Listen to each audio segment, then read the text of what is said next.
Honestly, at this point, if any of y'all out there know somebody's getting married the next couple of days, friends, family, I'm going to need y'all to film it and send it over to Netflix. I got a feeling they going to need all the wedding footage they can get their hands on.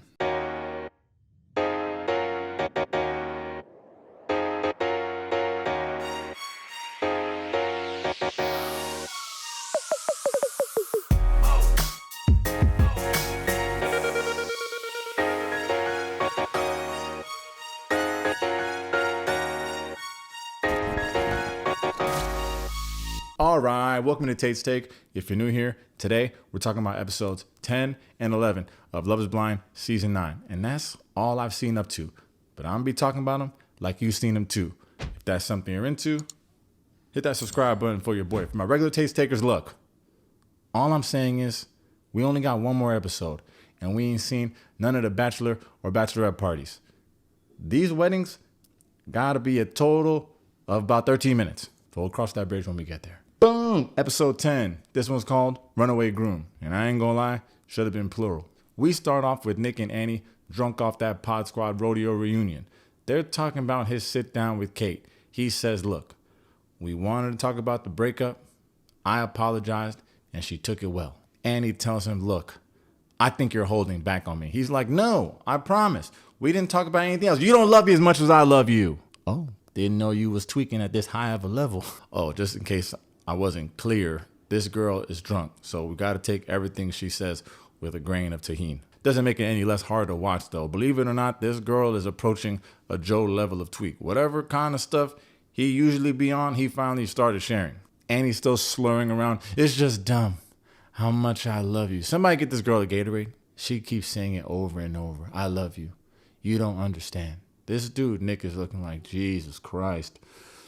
Should have just proposed to Money Mike. Whatever, I'm obviously just kidding. Now we're over to Anton and Allie. And probably for the first time in their storyline, we get some real drama. So it's real important to take this part seriously and to pay attention, okay? Okay. These two are also coming back from the Pod Squad rodeo. The first thing Allie says is, man, that trash sure is smelly.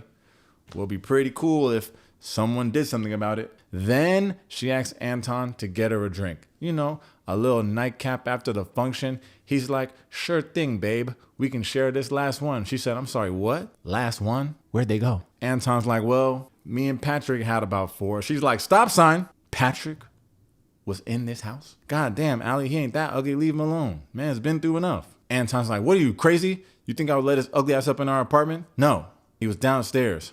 And I brought him a drink. Allie's like, wait, one drink? Now you see now, you done fucked up, you know that, don't you? Anton's like, damn. Also, I can't prove it, but I'm 100% sure Patrick was in that apartment. And I can't wait for Netflix to reveal the footage at the reunion. So anyway, then Allie says, do you realize you also had a pack of Coors in there? You don't realize how this could be concerning?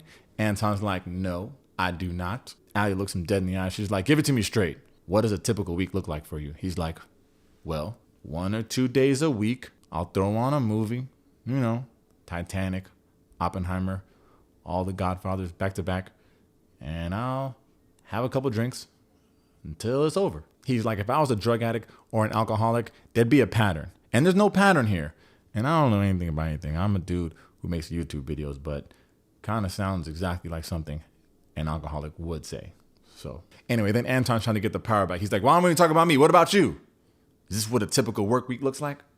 Where you don't clean or do any laundry? She's like, absolutely. I'm not cleaning up a goddamn thing. You see what the fuck I look like? And honestly, at this point, I'm not sure he can see what the fuck you look like. Because the way this dude's pupils was dilated, I thought my boy caught a case of that retinitis pigmentosa. Anton's like, what do you want me to do? She's like, no. You're a grown man. I'm not here to tell you what you should do. By the way, is that tequila still in the fridge? Anton's like, I'm sorry, what? This dude gets up. He's like, let me check. By the looks of it, at this current point in time, it doesn't appear that said tequila is in the fridge. This man's squinting harder than at the damn reveal. She's like, Anton, there was a half a bottle in there. I'm officially concerned. He's like, what's the big deal? I drink, you drink. Tonight, you drank more than me. And if she did, she definitely ain't showing it. He tells her, when I proposed to you, I knew what I wanted. And if I'm not the man that you want, you can just tell me right now.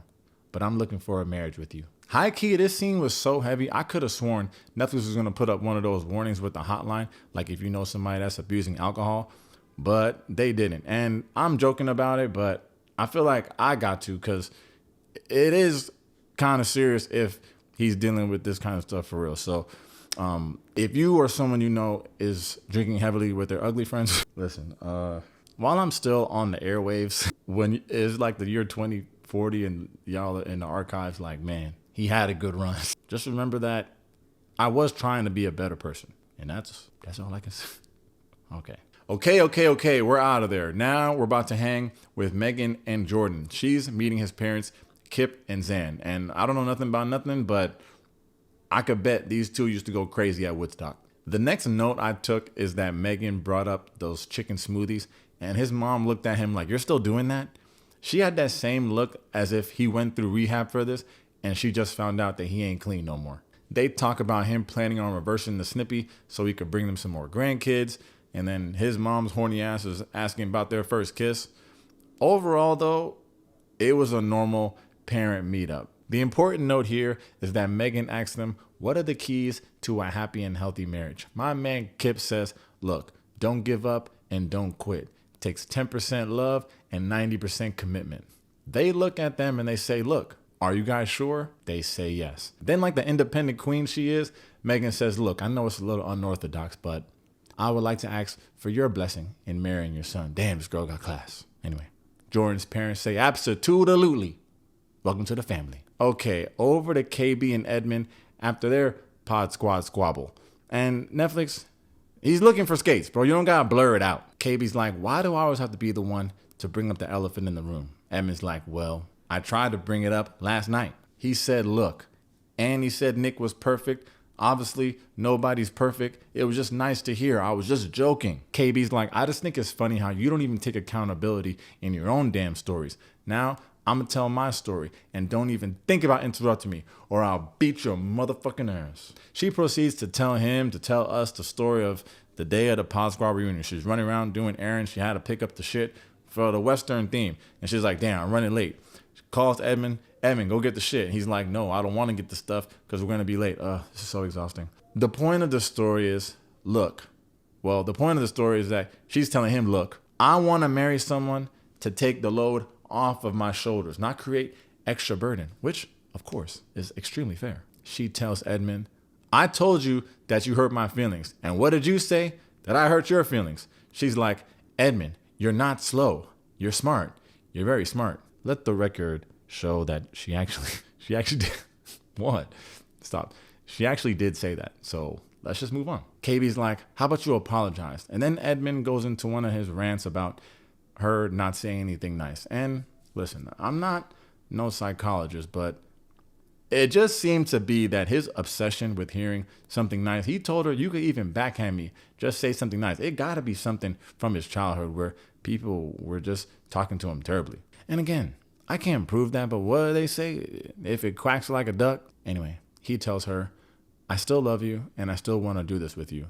KB says, well, obviously, if I didn't want to do this with you, I wouldn't still be here. She says, I want to be with you. I want to get married. I want to have fun for a year. Then I want you to come shoot up the club. And KB, you know these white people are going to be asking why she got to be so violent. Okay, onward. And I don't like watching KB and Edmund scenes, but I'd watch their Truman Show 24/7 if it meant I didn't have to watch Joe and Madison. But that's exactly where we go next. He's meeting her mom, her sister, and her brother-in-law. And unfortunately, this scene is critical, so you gotta pay attention. Sorry. It's so dumb, but right away, he's asking her, like, do I have some boogers in my nose? She's like, Joe, I can't see. Damn, it's already progressing. Her family pulls up, and I'm sorry, but the energy level was already so damn annoying. And I apologize in advance because I already know y'all fast-forwarded it, so y'all just have to watch it right here. How are you doing? Great meeting you. Oh my god, I'm so happy you guys are here. I know, me too. I brought you guys along.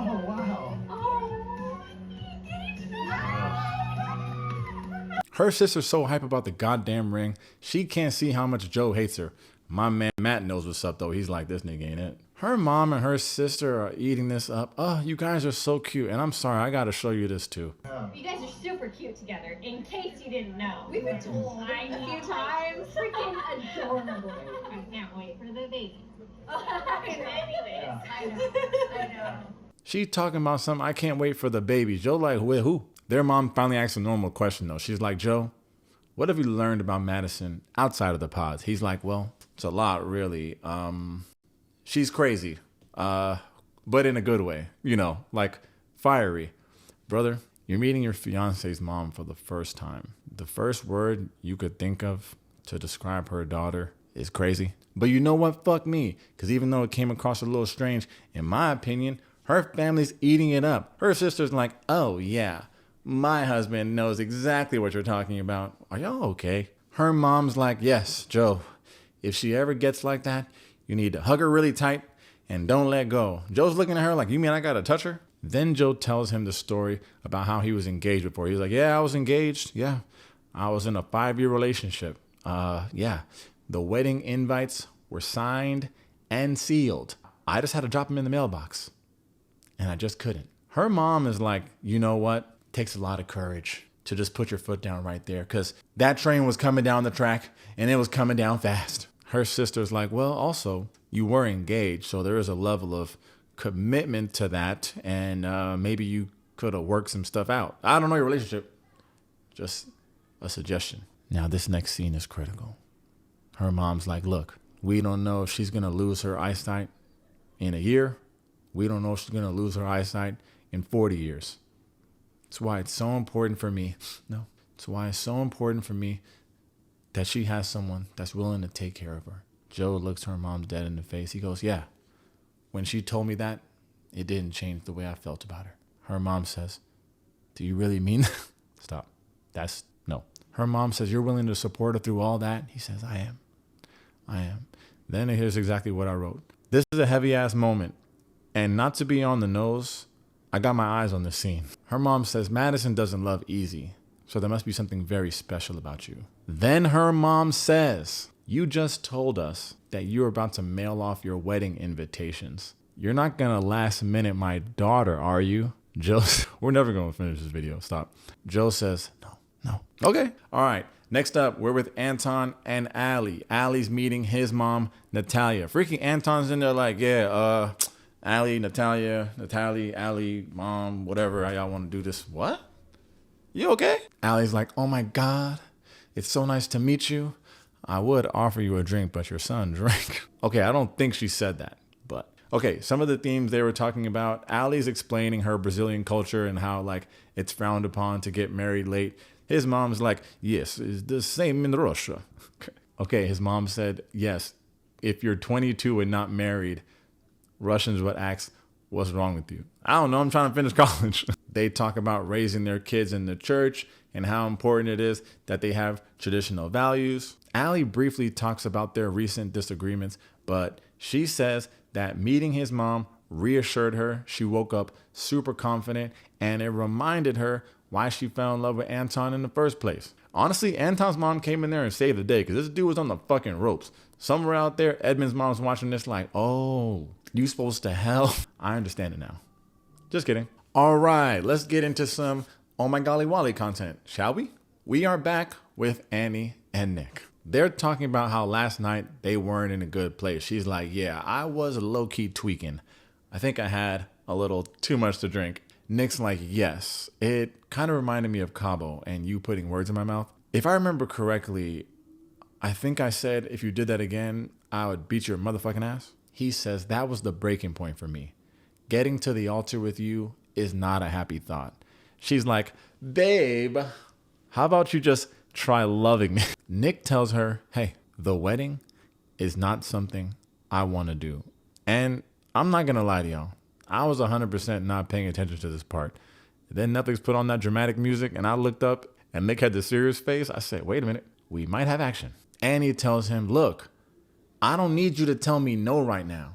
Just like I don't need you to tell me yes right now. Nick says, I can't go on any longer. Whoa. Now she's scrambling. She's like, babe, You're Nick fucking Amato. You do everything, and you always kill it. Why wouldn't you do this? I don't know, maybe because he doesn't fucking like you? She's like, babe, I'll be a great wife and a great mom. Marry me! And this right here will officially be the wildest screenshot that I captured this week. My man Nick says, how long are you gonna drag this? It's not happening. Nick asks her, how can your love for me be so deep yet so shallow? And honestly, but the truth is, it's because she already loves you. She just loves the idea of being married. Let's go back to how she love bombed Brendan. I've been talking about this from the beginning. This girl picks up her phone. This is a defense mechanism. I know she's nervous. He's like, I can't talk to you through the phone. And you know you come to Tate's Take for the investigative research. Now, Netflix did blur out who she was texting. If I had to guess, it was someone from the show. Probably Allie. But what the text said was, Annie says, hi, 90% sure, no wedding. I'd bet it's closer to about 110, but who the fuck asked me? The person says, why? She says, we're filming right now. I'll call you later. Annie tells him, Nick, give me something. He's like, we're not getting married because I'm unhappy. Annie's like, okay, well, let's go pack our things then. But you're going to regret this. And I assure you, Annie, he's not. Okay, we're going to need to unwind. So we'll do a quick little scene with KB and Edmund. They're filling out their marriage licenses. This is when KB's like, wait a minute, Edmund, you wasn't born in this country?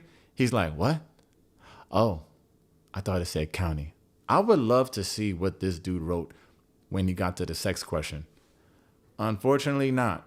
My fiance wants to wait. I don't know if that, well, we're going to move on. Okay, this episode ends with the famous dress and tuxedo shopping. Somehow, Allie already looking like a bride. The shit is nuts. Now the crew's getting to all the tea of Nick and Annie breaking up. Naturally, they all blaming Nick. Like, oh, poor Annie. And honestly, you ain't ever going to really get no sympathy out of me, Nicholas. But if I got to choose. All right, so you know Nick and Vanessa Lachey are going to be there for the dress and tuxedo shopping. Netflix is paying them millions of dollars to show up 3 times per season. So, got it. They always do the typical like, so who are you here with today? They start with Megan. Megan's like, I brought my sister and my BFF. And I love how they mixing it up this season. You got guys dress shopping and you got women tuxedo shopping. It's very progressive. But more importantly, wouldn't hurt to get another 360 from Megan's sister? No? Okay. Megan's also telling Vanessa about meeting Luca and how this dude is the best 5-year-old in the world. But how it also was a little heavy seeing his routines with his medication and all that. So nice little transparent moment there. Vanessa goes to KB. KB, you're looking great. Who did you bring today? She goes, I brought my 2 best friends. Okay, best friends. Have we met Edmund? What do we think? This girl's like, this nigga be tweaking. That's all I can say about that. He be tweaking. This dude was crying in the first 3 minutes of us meeting. But I know my girl KB, and she needs something a little different than she's used to dating. All right, well, some of that stuff happened, so whatever. Then they go over to Edmund, who's literally living the plot of The Wedding Ringer. Because who are these BET Plus actors that he hired to go tuxedo shopping with him? Whatever. Allie's with her mom, who we're meeting for the first time. Over to Anton. Nick Lachey's like, so Anton, who'd you bring today? Your sponsor? Just kidding. He's like, I'm with my boy and my mom. You see how Anton didn't bring Joe? Why? He probably was like, no, bro. I gave you a chance. I almost messed this whole thing up last time. Blow my damn cover. This dude, Anton, brought the safest looking white dude. This dude looked like he do finance and do it right. Whatever. Then we go to Madison. She brought her mom, who's clueless enough to think that she has a functioning ick barometer. Got the nerve to tell the whole room, no. I got 0 red flags with Joe. He's a real good dude. Meanwhile, at the same damn time, Joe's at the tuxedo shop, confused as to how these other guys are so sure about their partners. Okay, now to the actual dresses, accompanied by my uneducated opinions that nobody asked for. Allie's up first, and you already know what the fuck time it is. This thing's already eating. But she says, no. It's not Allie. Then goes and finds dress 2 from, I don't know, heaven? Why would they even let her go first? Even her mom's looking like, damn, I made a baddie. KB's up next, and it's all right, but I kind of want those straps out of there. KB likes the veil though. She says I look like a virgin. Somewhere out there, Edmund's like, I don't always have to, and because of that, I won't. KB dress 2 is way better, but then I see the bottom and I'm like, what is this? I can't deal with those feathers. Then for some reason, Madison's crying over this whole thing. She could probably feel Joe tweaking right now. Then Megan comes out with dress 1, way less sparkly than I would have imagined. Overall, I think it's fine. Dress 2 is also fine, but she's getting emotional, so I guess it's better. Then Madison comes out with some heat for dress 1. I liked it, but she said she wants something more sexy. Then here she go with dress 2, and don't adjust your television screens because I thought it was the same thing. I told you I'm not really cut out for this. On the guy's side, someone let this dude Edmund come out with his titties out, and I don't even hate it. I think I'm losing my touch. Jordan seems to want to get married in his proposal fit, and Joe's out here being a total creep with his tuxes. Even his boys looking at him like, what you on about, bruv? One of Joe's friends asked the most basic question that everyone has been asking since the beginning of time in the history of weddingdom, since the year 13 BC. Hey, is it setting in yet? Joe tells him, shut the fuck up. Oh, fuck me. What's the name of this episode? Runaway Groom? Got it. Okay, yeah. Oh, by the way, Joe has officially left the building. So, boom! Episode 11. This one's called Don't Go Breaking My Heart. Very short episode and not so much to go through. So, have you out of here in no time. Start off with a couple dates with the very few remaining couples we do have. There's a scene here with Anton and Allie. She's making him look terrible on the snowboarding thing. The freaking instructor's looking at Anton like, sir, have you been drinking? I don't think he said that. So, whatever. Okay, get serious. Because now we're with Madison and she's calling her mom. She tells her Joe left. He's gone. And this whole thing must have come as a complete shock to the mom with the ick reader. Goddamn ick reader ain't been tuned up since 88. Anyway, Joe told her after the fitting, he had a complete breakdown and realized that she wasn't the person for him. And if they were to make it to the altar, he would have said no. Yeesh. Now they're together talking. She's like, bro, why would you even let me go to the dress fitting? I had the second best dress out there. He's like, look, I try to continue this process as long as I could. He said, it's just not right. I'm not feeling it. Madison's like, what is it? Is it me? He's like, I can't exactly pinpoint it. Now she wants to know, well, is it someone else? Is there someone in the pod squad that you want to explore dating? He's like, no, it's not that. If anything, it will be Casey, but I got to let that sit on ice for at least 3 to 6 months, so it's not so obvious. And of course, he didn't say that. She asks him, so you're really okay with the thought of me dating someone else? He's like, no, please, don't make me think of that right now.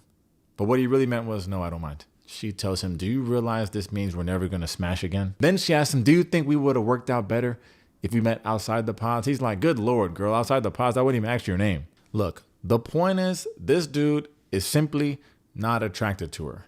Now, it is not illegal to have a type, but it should be illegal to be so serious about said type and go on Love is Blind.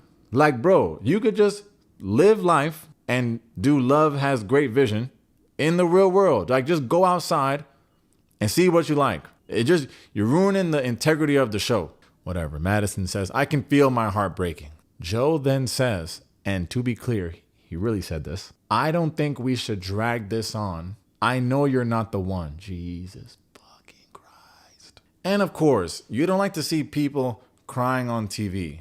But Madison, come on. The dude told you he had a PS5. Okay, I'm just kidding. But I freaking tried to tell you from my first video that this dude wasn't that into you. Why aren't you watching Tate's Take?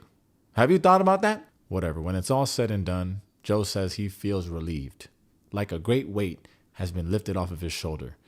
And if that was a play on words, he should be destroyed immediately. He says he couldn't see life with her, and that's that. To close out their chapter, she tells him, even though I hate you right now, I'm glad I went on this journey with you, and thank you for going on this journey with me. Classy. Undeserved, but classy. All right, from one odd couple to the next. We're with KB and Edmund, a.k.a. the first black people ever to go snowmobiling. I know hopefully some black people in the comments like, actually, I go every weekend. I'm like, okay.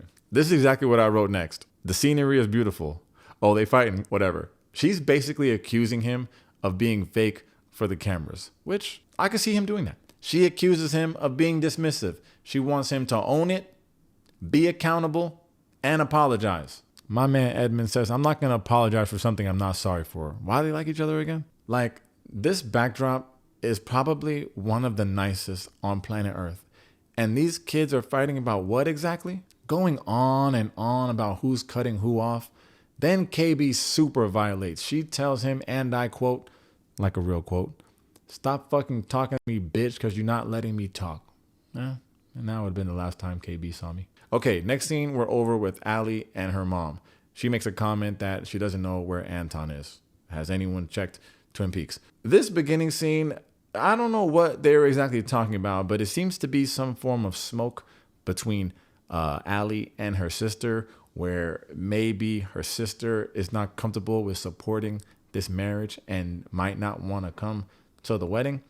While I'm trying to put those pieces together, Anton finally shows up. How you gonna be late to the mom meetup? Her mom ain't tripping though. She just dropping some old school OG wisdom. She's like, look, in my opinion, most marriages end in divorce because people choose their friends over their partners. But in the end, even though this nigga was late, her mom says they both have her full support. Quick random scene here with Megan and Jordan making those cowboy hats. Now, they not really my style, but some of them were kind of fire. They start talking about the house hunt. Jordan's like, yeah, I think when we see it, we'll know.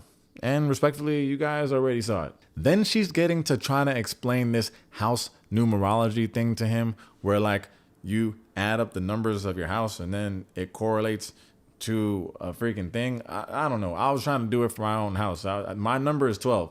And when I looked it up, it said you will have a fire YouTube channel and will have a great number of subscribers. And they always go and like and comment. This shit gotta be legit. Jordan ain't buying it though, but what else is new? Get it? Okay. We now return to the KB and Edmund saga. Edmund comes back to the apartment with flowers, then apologizes for ignoring her the day before. He tells her that he's been doing a lot of reflecting and he doesn't want to lose her. He also says he's sorry for minimizing her emotions. KB tells Edmund, look, I'm gonna be honest with you. There was a moment on that mountain where I thought about taking my ring off and throwing it. Then I realized that's some shit that white people with generational wealth do. We don't throw away jewelry, especially in the mountains, where if it ever were to be found, it would likely be by a white person, further contributing to the wealth gap. Anyway, still, I don't know if I have anything left to give you. But she says the flowers and apology gave her hope. She tells him that was a man that came through and did that right there. She apologizes for cursing at him. She says that was out of character and I should not be cursing at my partner. Good for you, KB. Good for you. She tells Edmund, believe it or not, you've changed me for the better. Okay, quick scene here with Anton and Allie riding on the Budweiser horse, on brand. I don't know what it is that has me wanting this to work. I mean, I wasn't really rooting for anybody, but just something tells me that I just want this to work. I don't know why. I got to get help. The main conversation here, which it's not about the drinking because that never came back up, okay? It's talking about, and it's a very similar conversation to the one that we had with Madison, her sister, and her mom. And it's like the fine line of fighting through for a relationship to work and leaving something that's not serving you. Anton's whole thing is like, look, well, when you're married, you got to fight through, make it work, da-da-da-da. And she's like, well, yeah, if people are wilding out, you got to get out of there. And it's a very interesting debate. I know people are very serious about their vows, but what are vows when people let you down, fail you? You have to leave. So I'm on Allie's side on that argument. But curious in the comments, y'all opinion on the matter. If you guys even watched that part, because I'm pretty sure you freaking fast forwarded it. All right, then we're already back with KB and Edmund. We in his element. They skating all over the city. And okay, I normally would have skipped this part, but was it just me? Or were them tricks not really tricking? Like this dude been talking about how he loved rollerblading. I thought I was going to see some triple deluxes. But Tate hate aside, it seemed like a very cute skate date. Bars. Okay, episode 11 ends about as annoying as it possibly could be with Megan and Jordan. And Netflix, did you just transition the music from the background music to the music on Jordan's phone? Damn. Okay, they're packing up the new apartment, but not like in the Annie and Nick way, just like in the regular way. But here, Megan is complaining that she can't get Jordan to talk to her. It's like she's talking to a wall. Uh-oh. He tells her, yes, you want me to talk, but you're asking in a very abrasive way. I don't really know what's happening here, but it sounds like this dude doesn't want to talk about work because it's very stressful to him. So she's like, look, at the end of the day, when I ask you how your day was, I'm genuinely curious. He's like, no, I'm too stressed out. I don't want to bring it to the house and bog everything down. Then he complains about always being tired. So when she wants to do stuff and he's like, I'm just tired, if she doesn't know why he's so tired, she's going to drag him for being tired. Like, bro, if your boss is being a dick to you, right, at work, and you come home and your partner's like, how's your day? And you're like, rah, rah, rah, rah. But you never tell your partner why you're like, rah, rah, rah, rah, what your boss is making you go through. Because if you did, wouldn't said partner like have some empathy for you? Like, what's the point of having a partner? Like, what? I think y'all doing it wrong. But whatever. Now Jordan is ranting about her lifestyle. He's like, look, I can't just go out there and play tennis at 10 a.m. Sure, going to Italy sounds great. Sounds like a fucking nightmare with a 5-year-old. Oh, excuse me. Then he's like, I don't want a nanny. I want to raise my kid. Take it easy, daddy-o. I don't think having a nanny means you're not raising your kid. Jordan tells her, you didn't fall in love with me for my hobbies. She's like, what hobbies? You can't afford them. He says, she didn't say that part. He says, you did all those things with these rich business guys and it never worked out. That's why you chose me. Oh my golly Wally. Well, they don't really deserve that, but well, and boom. That's episode 10 and 11. Good Lord. And them scenes for next week are not scening. I don't know. Something seemed like it's missing in those previews. We know, Anton? We know that Edmund and KB go to the altar. I think we know that Anton and Allie go. And I thought I saw Jordan's hand tattoos. So maybe they all get to the altar. But like I said in the beginning, one episode left. No bachelorette parties have been shown. They always go on them like fancy last dates. I don't know. But okay, logistics. Next week's episode is episode 12. That's the finale. That's the end of the season. We're not getting that episode early. So look for a video review sometime between, well, let's be realistic. Thursday at the earliest, Friday at the middle, Saturday at the latest. See, relax. After that, on the 29th, they're going to show the reunion. That is going to be at 9 p.m. Eastern Standard Time. I don't expect to have that review early either. If it's wild, we get in the video. If it ain't wild, we going live, we chilling, we drinking wine, we having fun. What is it? Setting expectations. All right, let me do my little anything. As always, thanks for checking out Tate's Take. If you enjoyed the video, make sure to hit that like and that subscribe button in the comments. I already gave y'all some stuff to talk about in the comments earlier, so we can do that. Naturally, we got to do predictions. What do we predict to happen? KB and Edmund, Anton and Allie, they made this big alcoholism thing and then never brought it back up. Just like how when the little girl was snitching, Allie barely brought it back up. I don't know if that's going to come back around, but and then Jordan and Megan, what do we predict? What do we think is going to happen with these three couples? To me, I don't know. Like I said, I want Anton and Allie to just figure it out and just freaking drink some freaking water sometimes, bro. Like, golly. And then Jordan and Megan, bro, like, it's one thing to be broke, but broke and you don't want to do nothing? Golly, what? She will slide off on you, my boy. Respectfully. And then who's the KB and Edmund? If they both say I do, I just know it ain't gonna last. But thanks for the time, y'all. Peace. Let's see. Do I have any rants? Oh, you heard that? No.